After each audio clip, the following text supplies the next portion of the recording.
اللہ سبحانہ تعالیٰ نے قرآن میں فرمایا ان عدت الشہور عند اللہ اثنتا عشر، کہ اس میں کوئی شک نہیں کہ اللہ سبحانہ تعالیٰ کے پاس مہینوں کی تعداد 2 اور 10 ہی رہی ہے۔ یعنی مطلب کیا ہے کہ جب سے زمین اور آسمان تخلیق کیا گیا تھا تب سے ہی مہینوں کی تعداد 12 ہی رہی ہے، اور ہمیں پتہ ہے کہ یہ مہینے 2 قسم کے قدرتی یا نیچرل کیلنڈرز کے حساب سے 12 ہیں۔ ایک کیلنڈر جو چاند کے حوالے سے، جسے لیونر کیلنڈر یا قمری کیلنڈر کہتے ہیں، یہ ہمارا اسلامی سال ہے، اور دوسرا جو چاند کے حوالے سے ہے اسے سولر یا کرسچن کیلنڈر کہتے ہیں، اور یہ عیسائیوں کا سال جو ہے وہ تسلیم کیا جاتا ہے۔ سب سے پہلے بات تو یہ کہ کچھ لوگ، ایک دینی سوچ رکھنے والے لوگ ایک تشدد کا طریقہ اپناتے ہیں، اور وہ یہ کہتے ہیں کہ مسلمان ہونے کے حوالے سے ہمارے لیے کرسچن یا سولر کیلنڈر یا شمسی کیلنڈر کو اپنانا جو ہے وہ درست نہیں، اور ہمیں صرف اسلامی یا قمری کیلنڈر ہی کو اپنانا چاہیے، اور وہ اس کو ایک غیر دینی رویہ یا بس اوقات اس کو گناہ بھی تصور کیا جاتا ہے۔ حالانکہ اگر آپ ایسے دیکھیں تو یہ تنگ نظری ہے، اور اگر میں حوالوں سے بات کروں تو دیکھیں، سورج بھی اللہ ہی کی تخلیق کردہ چیز اور چاند بھی اللہ ہی نے بنایا، تو وہ کیلنڈر، وہ قدرتی جنتری جو سورج سے چلتا ہے یا چاند سے چلتا ہے، معاملہ تو دونوں اللہ ہی کے بنائے ہوئے ہیں، تو لہٰذا دونوں میں سے کسی ایک کو اپنے معاملات کاروبار کے لیے اختیار کر لینا کوئی گناہ کی بات، کوئی ناجائز، کوئی حرام یا کوئی غیر شرعی یا کوئی غیر اسلامی طریقہ نہیں ہوگا، کیونکہ اگر آپ دیکھیں تو ہمارے اسلام کے اندر بھی بہت سے معاملات کا تعین سورج کے حوالے سے ہی ہوتا ہے۔ مثلاً ہماری 5 اوقات کے نماز کے اوقات کا تعین سورج کے غروب ہونے، طلوع ہونے، ڈھلنے اور سایوں کے تعین کے حوالے ہی سے یہ نماز کے اوقات کا تعین۔ اسی طرح روزے میں سحر اور افطار کا تعین سورج کے غروب اور طلوع ہونے کے حوالے سے ہے۔ تو جب ہماری 2 بہت اہم عبادات، نماز اور روزے جیسی اہم عبادات، ان کے اوقات کا تعین سورج کے حوالے سے ہے، تو سال بھی سولر کیلنڈر یا شمسی کیلنڈر کو اڈاپٹ کر لینا کوئی غیر دینی طریقہ کار نہیں ہوگا۔ ہاں، البتہ کچھ خاص فکسڈ معاملات ہیں جو خاص ہمارے قمری کیلنڈر ہی کے حوالے سے، اسلامی کیلنڈر ہی کے حوالے سے ہوں گے، مثلاً روزوں کا مہینے اور روزوں کے مہینے کا تعین، یا حج کے مہینے کا تعین، یا شریعت کے کچھ احکامات ہیں جیسے بیوہ کی عدت کے لیے وہ 4 ماہ 10 دن کا، یا طلاق کی عدت، یا as a matter of fact جیسے رضاعت کا حکم، والوالدات یرضعن اولادہن حولین کاملین، کہ کی ساری مائیں اپنے بچوں کو 2 سال پورے دودھ پلائیں، تو یہ 2 سال کا تعین قمری کیلنڈر کے حوالے سے ہے۔ تو اس حوالے سے میں یہ نشاندہی کرتی چلی جاؤں کہ بچے کو جب ماں دودھ پلاتی ہے تو اس کو اس کے قمری کیلنڈر کی ڈیٹ آف برتھ کا تعین اور اس کا حساب رکھنا بھی ضروری ہے، کیونکہ دودھ 2 قمری سال پلانے کا حکم ہے، 2 شمسی سال اگر پلایا گیا تو 20 دنوں کا اضافہ ہو جائے گا۔ بہرحال یہ تو ایک ابتدائی سی بات میں نے کی کہ کیا ہمارے لیے بحیثیت مسلمان کیا سولر کیلنڈر کو استعمال کرنا یا سولر کیلنڈر کے ایئر کے مطابق اپنے معمولات یا اس ڈیٹ کے مطابق اپنی زندگی کو ٹائٹریٹ کرنا کوئی گناہ کی بات نہیں۔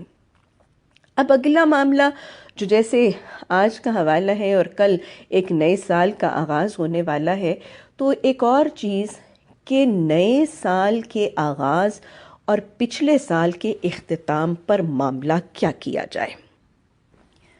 تو اب سوال یہ پیدا ہوتا ہے کہ ہمارے لیے کرنے کا کام کیا ہے۔ اگر ہم اپنے ارد گرد، اپنے ماحول میں اور گرد و پیش میں نگاہ دوڑائیں تو آج یہود اور نصارہ کی تمدن اور ثقافت اور نظام حیات جو ہماری زندگی میں رائج ہے، اس کے مطابق نیو ایئر ایو پر اور اس رات کے اوپر رات کے 12 بجے سے بعد تک ناچ گانا، عیش و نشاط کی، موسیقی کی، اچھل کود کی، شراب کی محفلوں کا برپا کرنا، فائر ورکس کا چلانا، گویا نئے سال کی آمد کی خوشیاں اور شادیانے منانے کا طریقہ ہے، لیکن یہ تو رہا یہود اور نصارہ کا طریقہ۔ ہمارے لیے عمل کیا ہے؟ ہمارے لیے تو عمل کا پیمانہ جو قرآن نے فرما دیا، لَقَدْ كَانَ لَكُمْ فِي رَسُولِ اللَّهِ أُسْوَةٌ حَسَنَةٌ، اے ایمان لانے والوں، کلمہ شہادت پڑھنے والوں، کلمہ طیبہ میں محمد صلی اللہ علیہ وسلم پر ایمان اور ان کی اطاعت کی گواہی دینے والوں اور اقرار کرنے والوں، تمہارے لیے اب ان کلمات کی ادائیگی کے بعد تمہارے لیے محمد صلی اللہ علیہ وسلم کی زندگی کا نمونہ تمہارے لیے بہترین نمونہ ہے۔ تو ہمارے لیے اس نمونے میں کیا نمونہ موجود ہے؟ اللہ کے رسول صلی اللہ علیہ وسلم کے سنتوں سے ہر مہینے، قمری مہینے کے آغاز پر چاند کو دیکھ کر امن اور ایمان اور سلامتی کی دعائیں اور یہ اقرار کہ اے چاند تیرا اور میرا رب اللہ ہے، یہ مسنون دعائیں تو موجود ہیں، لیکن نئے سال کے آغاز پر کوئی دعا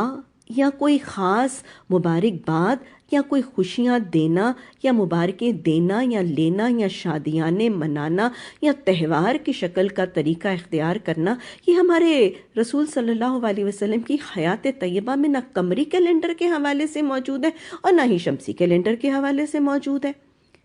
اور پھر اگر ہم دیکھیں تو خوشی کا موقع اور مبارکباد کی بات کیا یہ موجود ہے؟ اللہ سبحانہ تعالیٰ تو قرآن میں فرماتے ہیں، یا ایھا الانسان قادحا الی ربک قدحا فملاقیت،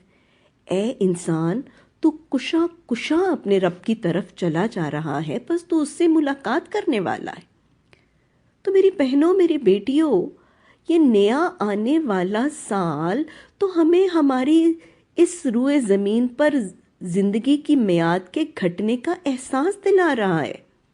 ہر آنے والا نیا سال تو ہمیں یہ بتا رہا ہے کہ ہماری زندگی کی برف پگھلتی جا رہی ہے۔ والعصر ان الانسان لفی خسر، قسم ہے زمانے کی، قسم ہے گزرتے ہوئے زمانے کی کہ انسان خسارے میں ہے۔ یہ تو ہمیں اس دنیا کے قیام گاہ میں قیام کے گھٹتے ہوئے وقت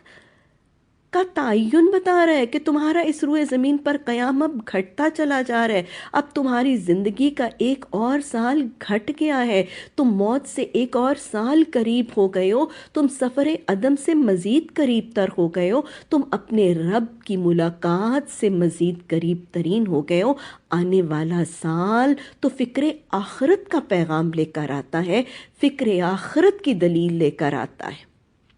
کرنے کا کام کیا ہے؟ مبارک باتیں دینے اور خوشیوں کی بجائے وہ ملاقات، رب کی ملاقات جو میں نے اور آپ نے یقینی کرنی ہے، جہاں پر 5 سوالوں کا جواب یقینی دینا ہے۔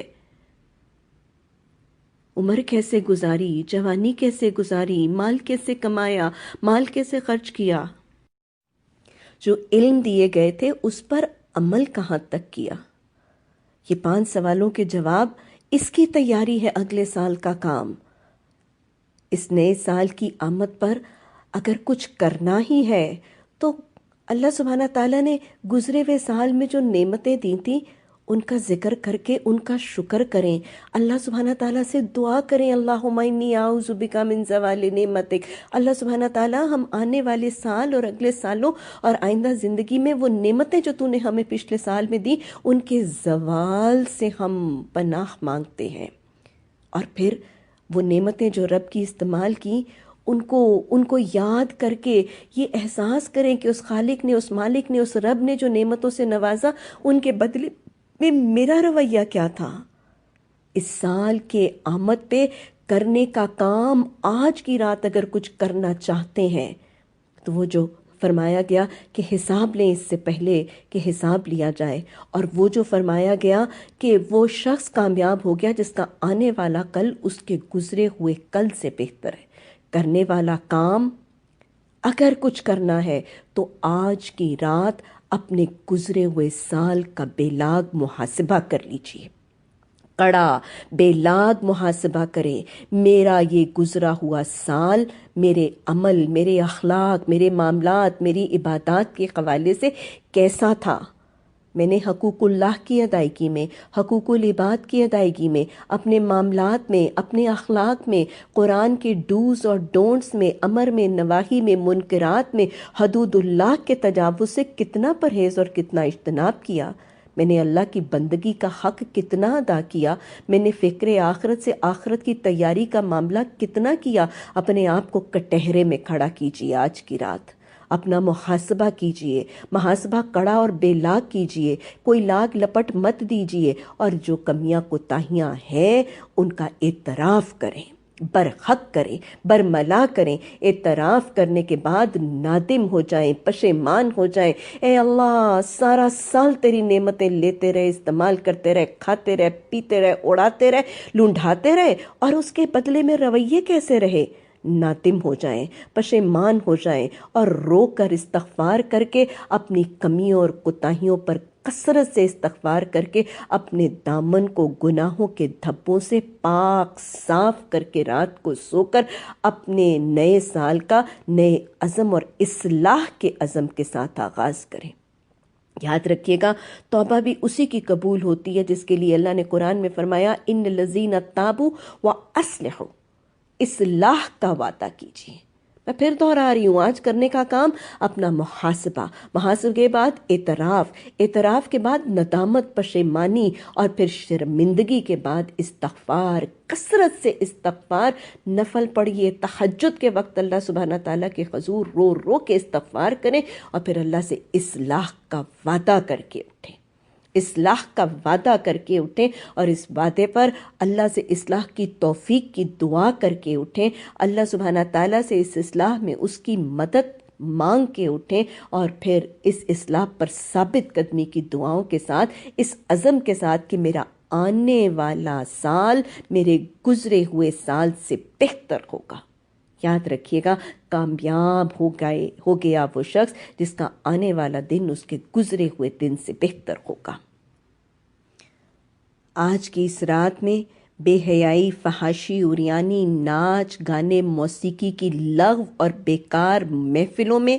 یہود اور نصارہ کی سنتوں کی پیروی کرنے کی بجائے اور لہو الحدیث کا ارتکاب کرنے کی بجائے، اللہ کے منکرات اور حدود اللہ سے تجاوز کرنے کی بجائے اللہ کے حضور گڑ گڑا کر، گریاں زاری کر کے، عاجزی انکساری کر کے، توبہ اور اصلاح کا وعدہ کر کے اپنے پچھلے سال کا اختتام اور اپنے سال نو کا آغاز ایک اصلاح کے عزم کے ساتھ کر کے فکر آخرت کی دعائیں مانگیں، تقوی کی دعائیں مانگیں، حقوق اللہ کی ادائیگی کی توفیق کی دعائیں مانگیں، حقوق العباد کی حساسیت کی دعائیں مانگیں، تاکہ ہمارا آنے والا سال ہمارے گزرے ہوئے سال سے بہتر بن جائے۔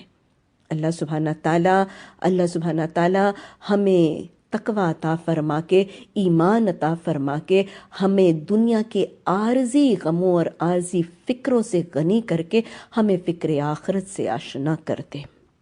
اللہ سبحانہ تعالیٰ آنے والے سال میں اسلام کی سربلندی کا جھنڈا ہمیں دکھائے۔ اللہ سبحانہ تعالیٰ امت مسلمہ پر آنے والی ساری تکلیفیں، مشکلات اور عقوبتیں، اللہ سبحانہ تعالیٰ ہمیں ان تمام سے نجات عطا فرما کے مسلمانوں کو آنے والے سال میں اتحاد اور عزم نو سے اعلیٰ کلمت اللہ کے لیے اٹھنے کی توفیق عطا فرما دے۔